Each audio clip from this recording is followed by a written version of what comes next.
Shalom, puji Tuhan, saudara-saudara yang terkasih dalam Tuhan, dimanapun kalian berada, di dalam aktivitas maupun pendidikan dimanapun itu.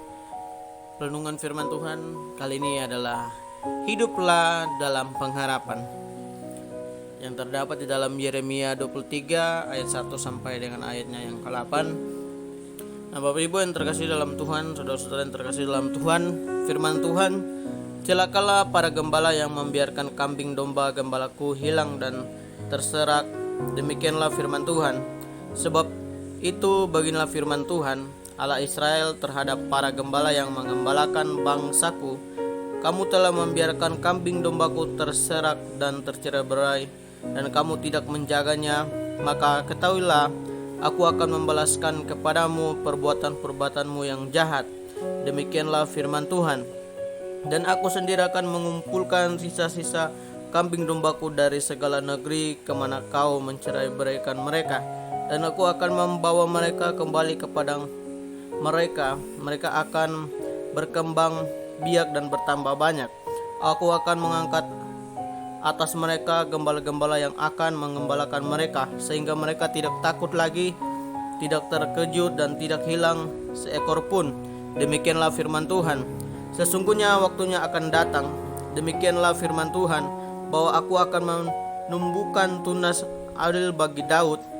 Ia akan memerintah sebagai raja yang bijaksana dan akan melakukan keadilan dan kebenaran di negeri. Dalam zamannya Yehuda akan dibebaskan dan Israel akan hidup dengan tentram, dan inilah namanya diberikan orang kepadanya, Tuhan keadilan kita. Sebab itu demikianlah firman Tuhan, sesungguhnya waktunya akan datang bahwa orang tidak lagi mengatakan demi Tuhan yang hidup yang menuntun orang Israel keluar dari tanah Mesir, melainkan demi Tuhan yang hidup yang menuntun dan membawa pulang keturunan kaum Israel keluar dari tanah utara dan dari segala negeri kemana ia telah mencerai-beraikan mereka. Maka mereka akan tinggal di tanahnya sendiri. Nah, Bapak Ibu terkasih dalam Tuhan, jika dalam beberapa perikop sebelumnya teguran Tuhan ditujukan kepada raja-raja Yehuda, dalam bacaan kali ini teguran itu secara umum disampaikan kepada para gembala atau para pemimpin umat. Yang pertama, gembala bukan sekedar pemimpin di dalam kerajaan atau pemerintahan, tetapi juga pemimpin keagamaan. Merekalah yang disebut telah menyebabkan kambing domba Allah bercerai-berai. Yang kedua, memang benar umat Yehuda berulang kali jatuh ke dalam penyembahan berhala karena ajakan yang dilakukan oleh para pemimpin mereka. Nah, saudara-saudara yang terkasih dalam Tuhan, peristiwa kejatuhan Yehuda dan pembuangan yang mereka alami dalam konsekuensi dari dosa yang berulang kali terjadi dari generasi ke generasi. Namun, Tuhan Allah tetaplah Tuhan yang penuh kasih. Pada waktunya Tuhan akan mendatangkan pemimpin yang menegakkan keadilan dan kebenaran. Akan tiba waktunya umat akan dikumpulkan kembali dari tempat pembuangan mereka masing-masing. Peristiwa itu bahkan lebih besar daripada peristiwa keluarnya bangsa Israel dari tanah Mesir yang dipimpin Musa. Kita bisa lihat di ayatnya yang ketiga sampai ayatnya yang ke-8 di sana tertulis. Saudara-saudara yang terkasih dalam Tuhan, dalam sejarahnya sejak kejatuhannya dari Babel dan Asyur, kerajaan Yehuda atau Israel tidak pernah lagi kembali seperti sedia kala sampai sekarang. Namun bukan berarti janji Tuhan tak terpenuhi. Kita meyakini bahwa Yesus Kristuslah tunas Daud yang dijanjikan itu.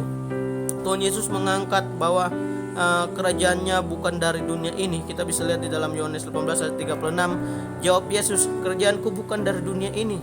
Jika kerjaanku dari dunia ini, pasti hamba-hambaku telah melawan, supaya aku jangan diserahkan kepada orang Yahudi. Aku akan tetapi kerajaanku bukan dari sini. Nah, saudara-saudara yang terkasih dalam Tuhan, dan terjadilah pengenapan nas ini bahwa kehadiran raja baru ini akan jauh lebih besar daripada peristiwa keluaran itu. Bahkan dikumpulkannya umat Tuhan tidak lagi terbatas pada umat Israel saja, tetapi semua suku bangsa. Kita lihat di dalam Lukas 13 ayat 29, Dan orang akan datang dari timur dan barat dan dari utara dan selatan, dan mereka akan duduk makan di dalam kerajaan Allah. Nah, saudara-saudara yang terkasih dalam Tuhan, dalam setiap kesulitan dan penderitaan, Tuhan senantiasa memberikan pengharapan. Amin. Tujuannya bukan sekadar untuk memberikan kita kekuatan, tetapi juga membuat kita percaya bahwa Dia selalu ada beserta kita.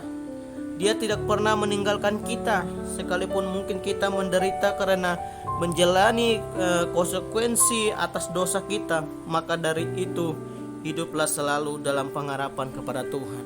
Puji Tuhan. Haleluya.